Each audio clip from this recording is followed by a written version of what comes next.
विश्व स्वास्थ्य संगठन के मुताबिक आधे से भी ज्यादा पॉपुलेशन आज के दौर में शहरों में रह रही है, मगर हर कोई शहर की दौड़ती भागती जिंदगी को पसंद नहीं करता। यहाँ तक कि कुछ लोग तो शहर से दूर रहने के लिए किसी भी हद तक चले जाते हैं। ऑस्ट्रेलिया के एक रेगिस्तानी इलाके में रहने वालों से लेकर इंसानी सभ्यता के 3,500 मील की दूरी पर रह रही ऐसी ही समुदायों के बारे में आज हम बताने जा रहे हैं। Number 10, Havasupai Grand Canyon USA. America के उत्तरी एरिजोना इलाके में, जो कि ग्रैंड कैनियन के एकदम निचले हिस्से में आता है, वहाँ पर सिर्फ 208 लोगों की अलग प्रजाति है जिसका नाम है हवासुपाई। बेहद खूबसूरत कुदरत से घिरे इस प्रजाति को नीले हरे पानी वाले लोगों के नाम से भी जाना जाता है। ये प्रजाति यहाँ पिछले 1000 साल से रह रही है। ये लोग गर्मी के दिनों में किसानी और ठंड में शिकार करते हैं। इस जगह से पास के रोड पर पहुँचना हो तो करीब 8 मील लंबा कच्चा रास्ता पार करना होता है, तब जाकर प्रॉपर रोड मिलता है। और यहाँ से सबसे पास शहरी बस्ती 65 मील की दूरी पर है। ये प्रजाति इतनी अलग थलग बस्ती है कि अमेरिकी पोस्टल सर्विस को खच्चर का सहारा लेना पड़ता है यहाँ अपनी सर्विसेज के लिए। इमरजेंसी में हेलीकॉप्टर इस्तेमाल करने के अलावा यहाँ केवल खच्चर पर या फिर पैदल ही पहुँचा जा सकता है। इसलिए अगर आप यहाँ यात्रा करना चाहते हैं तो बेहतर होगा कि आपके जूते मजबूत हों। नंबर 9, कूबर पेडी ऑस्ट्रेलिया। सन 1915 में ऑस्ट्रेलिया में रहने वाले 14 साल के विलियम हचिंसन निकले तो थे सोना खोजने, पर मिल गया उन्हें दूधिया पत्थर। 14 साल के इस बच्चे की ये खोज आगे चलकर दुनिया की दूधिया पत्थर की राजधानी के निर्माण का कारण बनी। इतनी बड़ी उपलब्धि के बाद भी यहाँ सिर्फ 2,500 लोग ही रहते हैं, जिसकी वजह है यहाँ का टेम्परेचर जो कि 117 डिग्री फ़ारेनहाइट तक चला जाता है। ऐसे में इस भयानक चिलचिलाती गर्मी से बचने के लिए यहाँ के लोग रहते हैं डग हाउस में, जो कि जमीन के नीचे बनाए जाते हैं। हालांकि ये नाम कूपर पेडी यहाँ के मूल निवासी कूपा पिटा के चलते पड़ा है, जिसका मतलब व्हाइट मेंस होल्स माना जाता है। खैर, दक्षिणी ऑस्ट्रेलिया का ये हिस्सा काफी सूखा और बंजर है। यहाँ पानी 15 मील की गहराई पर जाकर मिलता है। और इतना ही नहीं, यहाँ के सबसे पास शहर पहुँचना हो तो 170 मील की दूरी तय करनी होगी, और उस शहर की आबादी भी केवल 3,500 से कुछ ज्यादा है। इन हालातों के बीच ये तो समझ आ ही जाता है कि यहाँ पर रहना काफी मुश्किलों भरा है। हाँ, अगर आपको दूधिया पत्थरों की इंडस्ट्री भाती हो तो चेहरे पर सनस्क्रीन लगाइए, फावड़ा उठाइए और हो जाइए तैयार पसीने से लथपथ होने के लिए। Number 8, Siwa oasis Egypt.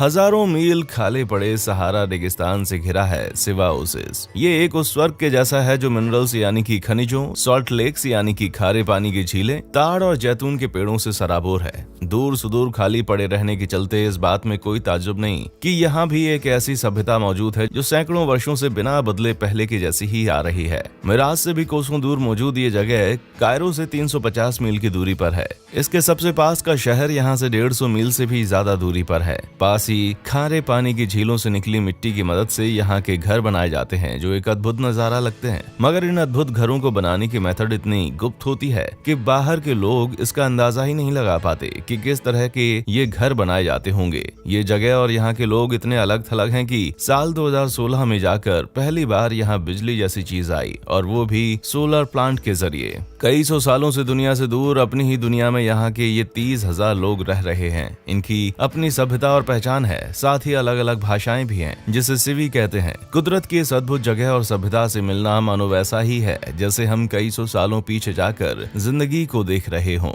Number 7, Palmerston island, Pacific ocean. नीले समुद्र और पाम ट्रीज से घिरी ये बेहद खूबसूरत जगह है। पामर्स्टन आइलैंड ये न्यूजीलैंड के नॉर्थ ईस्ट की ओर 120 मील की दूरी पर है। ये छोटी सी बस्ती वाला आइलैंड जो कि इंसानों की बसाहट से खाली पड़ी वो जगह है जिसके बीचों बीच बहुत ही सुंदर ब्लू लगून है। ये पैसिफिक ओशन में ओरल रिंग यानी कि मूंगा के छल्ले की तरह है। इस आइलैंड में केवल 62 लोग रहते हैं। इसमें से भी सिर्फ 3 को छोड़ दें तो बाकी सभी एक ही इंसान की पीढ़ी है। इंग्लिशमैन विलियम मास्टर्स 3 पोलिनेशियन महिलाओं के साथ 1863 में यहाँ पर आए। ये महिलाएं जो कि उनकी कजिन थीं, बाद में उनकी जीवन साथी बनी। गौर करने वाली बात यह है कि ब्रिटेन का एक से ज्यादा महिला से शादी करने के खिलाफ बना कानून इतने सुदूर इलाके में नहीं लग पाया। तभी तो मास्टर्स ने अपनी जिंदगी अपने तरीके से जी। हालांकि 150 साल से ज्यादा का वक्त बीत चुका है, मगर पामर्स्टन आइलैंड अभी भी पूरी तरह से एकांत है। यहाँ कोई दुकानें नहीं है, ना ही बैंक और बाजार हैं। कुछ यहाँ बुलाना भी हो तो वो भी बहुत ही मुश्किल है। यहाँ के रहने रहने वाले मछली और नारियल का ट्रेड करते हैं और पैसे का इस्तेमाल तो ना के बराबर है। यहाँ बिजली आती तो है पर सिर्फ 6 घंटे के लिए ही। इसकी वजह यहाँ पर फ्यूल की लिमिटेड सप्लाई है। हालांकि हाल ही में यहाँ एक टेलीफोन लगाया गया है ताकि यहाँ के लोग बाहर वालों से संपर्क कर सके। यहाँ कोई होटल नहीं है। दरअसल यहाँ के रहवासी मेहमानों की मेहमान नवाजी अपने घर पर ही करते हैं और वो भी बड़ी आवभगत के साथ। एक पुरानी कहावत है कि आप अपने आइलैंड से सिर्फ 3 पत्नियों की दूरी पर हैं और पाल्मस्टोन आइलैंड इस पुरानी कहावत को सच साबित कर रहा है। खैर ये तो मैंने अपने मन से बात बना डाली, पर है तो सही ना। Number 6, Korowai Papua New Guinea. West Papua में पेड़ों पर रहने वाले इंसानों की प्रजाति के 3 प्रकार अभी हाल ही में जाकर साल 1970 में खोजे गए। यहाँ रहने वाले लोग अभी तक ये मानकर चल रहे थे कि वो ही केवल इस दुनिया में रह रहे हैं, सिर्फ कुछ ही दूरी पर रह रहे लोगों को छोड़कर। इसलिए उनको ये जानकर हैरानी हुई कि बाहर और भी दुनिया के लोग हैं जो कि काफी अलग और टेक्नोलॉजी के इस्तेमाल से डेवलप हैं। अभी तक वो बाहरी लोगों को लालेओ यानी कि घोस्ट डेमन कहकर बुलाते हैं। हालांकि ये संख्या में 4000 हो चुके हैं, पर फिर भी ये दुनिया की सबसे अलग थलग रहने वाली प्रजातियों में से एक है। ये खुद को बचाए रखने के लिए पेड़ों पर करीब 150 फीट की दूरी तक अपना घर बनाकर रहते हैं। इनका ये अजीब रवैया यहीं तक नहीं सिमटा है। ये लोग खाकुआ नाम के डेमन को मानते हैं, जिसमें अगर किसी इंसान को ये डेमन जकड़ लेता है तो उसको मार डालना और उसके मांस को खाना इनकी मान्यता में शुमार है। हालांकि सबसे करीबी मानव बस्ती से ये केवल 50 मील की दूरी पर ही है, लेकिन इनका कल्चर बहुत ही पुराना है। वैसे इनके इस कल्चर के अभी तक ना बदल पाने के पीछे कारण भी है। दरअसल कोरोबाई तक पहुंचने के लिए ना सिर्फ 3 दिन बल्कि 3 हफ्ते लग जाते हैं, क्योंकि ज्यादातर तो बाढ़ रास्ता रोक लेती है। यहाँ के जंगल बहुत घने हैं और इन जंगलों में से होकर गुजरना बहुत ही मुश्किल काम होता है। तो आपको कोरोबाई के ट्री हाउस में समय गुजारने के लिए इतनी मुश्किलों का सामना तो करना ही पड़ेगा, नहीं तो आप खुद भी अपना ही ट्री हाउस अपने ही घर पर बना सकते हैं। यहाँ इस बात का डर तो नहीं होगा कि कोई आपको खा लेगा। Number 5, ओइमकाउन Russia. साइबेरियन घाटी में गहराई पर बसा एक कस्बा है ओइमकाउन। ठंड के दिनों में आप यहाँ की हवा में गर्म पानी फेंकेंगे तो वो बर्फ बन जाएगा। यहाँ का तापमान -90 डिग्री फ़ारेनहाइट तक चला जाता है। अगर आप केले को रास्ते में बाहर रख दें तो सुबह तक आप इसे कील ठोकने के काम में ले सकते हैं। इतना ही नहीं, यहाँ की कड़ाके की सर्दी के मौसम में तो 5 मिनट के भीतर ही आप ठंड से सुन पड़ जाएंगे और तब तक यहाँ की रात 21 घंटे की होती है। पर ये सब ओइमकाउन में रहने वाले कुल 500 लोगों के लिए आम बात है। हालांकि गर्मी के दिनों में यहाँ तापमान 95 डिग्री फ़ारेनहाइट तक पहुँच जाता है। यहाँ के मैदान बर्फ पिघलने के बाद दलदल में बदल जाते हैं। ऐसी काली मक्खियों के छत्ते और मच्छरों का ये भंडार बन जाते हैं। इतना ही काफी नहीं है, यहाँ से सबसे पास के शहर याक्तुस जाने के लिए करीब 650 मील के बर्फीले और बंजर रास्ते से गुजरना पड़ता है। यहाँ के हालात इतने खराब हो जाते हैं कि यहाँ के लोग पीने के पानी का इंतजाम बर्फ पिघला कर करते हैं। इन सब हालातों के चलते यहाँ के लोगों को टॉयलेट घर के बाहर ही बनाने पड़ते हैं। जैसा कि मैंने आपको ठंड से सुन पड़ जाने वाली बात कही थी ना, तो ध्यान रखें, अगर आप यहाँ आते हैं तो आप अंदर ही गर्मी को रोक कर रखें, वरना बाहर तो मिनटों में ही हर चीज की कुल्फी बन जाएगी। वाकई में आप इतने बहादुर हैं कि ओइमकाउन आप आए, तो मुझे इसके बारे में यहाँ नीचे कमेंट्स करके जरूर बताइएगा।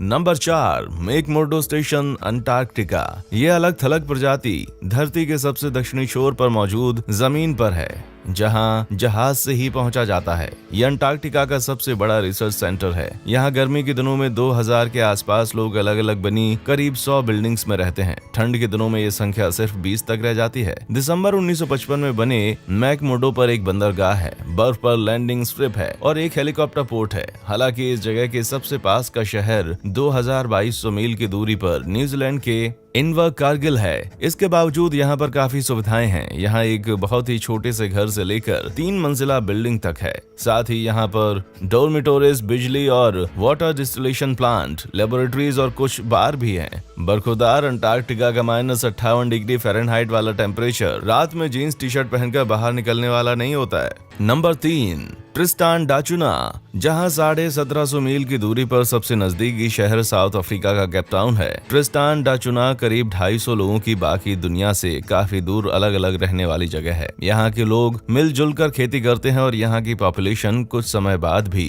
300 तक नहीं पहुँचने वाली है। इसका कारण है यहाँ लागू होने वाला कानून। ईल कानून के कोई भी यहाँ बाहर से आकर ना बस सकता है और ना ही यहाँ की जमीन खरीद सकता है। जब साल 1961 में डिस्ट्रॉन द चुना का ज्वालामुखी आया था, तभी यहाँ से लगभग सारे लोगों को दूसरी जगह ले जाया गया था। पर इसके अलावा ये आइलैंड हमेशा से शांत रहता है। 37 स्क्वायर मील में फैले इस इलाके में पानी इतना साफ है कि आप इसे बिना किसी फिल्टर की मदद से डायरेक्टली पी सकते हैं। आपको ये जानकर हैरानी होगी कि आइलैंड ब्रिटेन का हिस्सा है। इसका मतलब ये है कि लंदन से 6000 मील की दूरी पर होने के बावजूद यहाँ लंदन का टेलीफोन कोड लगता है। यहाँ कोई एयरपोर्ट नहीं है। यहाँ आने के लिए केप टाउन से 8 से 10 दिन की नाव यात्रा करनी होती है, तो बेहतर है कि कॉल ही लगा लिया जाए। नंबर 2, ला रिनकोनेडा, पेरू।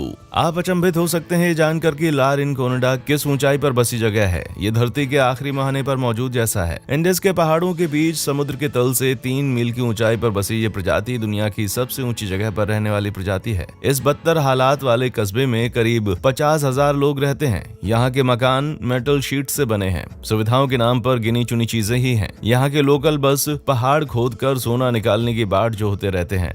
हालांकि इस इलाके में सोने की खदान मिलने के बाद यहाँ की बस्ती बनी है, पर ला रिनकोनेडा में चल रहे सोना खोज के कमाई वाले इस काम से यहाँ की जमीन, हवा और पानी पूरी तरह से पॉल्यूट हो चुके हैं। सैनिटेशन तो यहाँ है ही नहीं। इन सब के बीच इतनी ज्यादा ऊंचाई पर बसे होने के चलते ऑक्सीजन की कमी यहाँ के लोगों में दिल की बीमारियां, स्ट्रोक्स, एनीमिया और बेसमय बच्चों की मौत का कारण बनती है। लगता है कि किसी भी तरह की खास सुविधाएं न हो पाने की वजह से और ठीक से कमाई का जरिया न निकल पाने के चलते लोगों को में समा जाना भाता है। इससे पहले कि मैं आपको दुनिया की सबसे अलग थलग प्रजातियों के बारे में बताऊं, उससे पहले 2 ऐसी जगहों के बारे में आपको बताने जा रहा हूं जो इस लिस्ट में शामिल नहीं है, मगर उनके बारे में बताना तो बनता ही है। पहली जगह है यमन का सुकाट्रा आइलैंड। इंडियन ओशन में मौजूद ये आइलैंड इतना अलग है कि यहाँ पर पाई जाने वाली 1/3 पेड़ पौधों की प्रजाति दुनिया में कहीं और नहीं पाई जाती।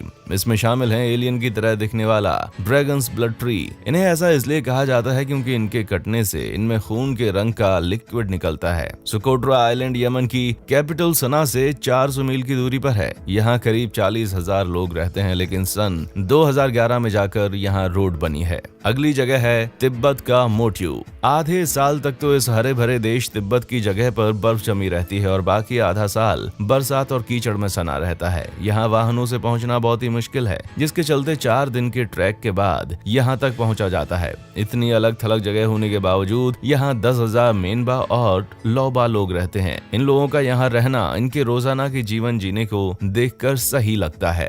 Number 1, Pitcairn Island. South Pacific के बीच न्यूजीलैंड से करीब 3,500 मील की दूरी पर 50 लोगों की बस्ती दुनिया की सबसे अलग थलग बस्ती है। सिर्फ 20 स्क्वायर मील में फैली इस जगह पर केवल 32 घंटे की बोट राइड से पहुंचा जा सकता है। ये बोट राइड भी बाकी दुनिया से एकदम अलग थलग फ्रेंच पोलिनेशियन आइलैंड मानगारेवा से हर 3 महीने में एक बार होती है। यहाँ पहुँचना काफी मुश्किल होता है, पर एक बार आप यहाँ पहुँच जाते हैं तो शानदार हरी पहाड़ियाँ, फलों के पेड़ और एक्सोटिक वाइल्ड लाइफ आपका मन मोह लेते हैं। यहाँ कम्युनिकेशन की कोई दिक्कत नहीं होती क्योंकि यहाँ के लोग अंग्रेजी में बात करते हैं। हालांकि कुछ लोकल पिटकन में बोलते हैं, जो कि 18वीं सदी की इंग्लिश और तहिटियन की मिक्स लैंग्वेज है। Young islanders single Pitcairn school attend करते हैं, जिसमें इस भाषा का ही एक टीचर है। हालांकि एक बार में यहाँ पर 3 या 4 ही स्टूडेंट होते हैं। समय बिताने के लिए यहाँ पर पिटकन म्यूजियम भी है, साथ ही लोकल रॉक स्टार भी है। वाइल्ड है ना। खैर, हंसी मजाक यहीं तक। अगर शांत और एकांत आपका पसंदीदा हिस्सा है तो पिटकन आइलैंड आपके लिए सबसे बेहतर जगह है। अगर आप ट्रैफिक, भीड़ और ऊंची ऊंची इमारतों से कहीं बहुत दूर भाग जाना चाहते हैं तो ये जगह आपके लिए है। इनमें से किस अलग थलग प्रजाति से जाकर आप मिलना चाहेंगे? क्या आप इनमें से किसी से मिल चुके हैं? मुझे नीचे कमेंट करके जरूर बताइएगा। और हाँ, देखने के लिए शुक्रिया।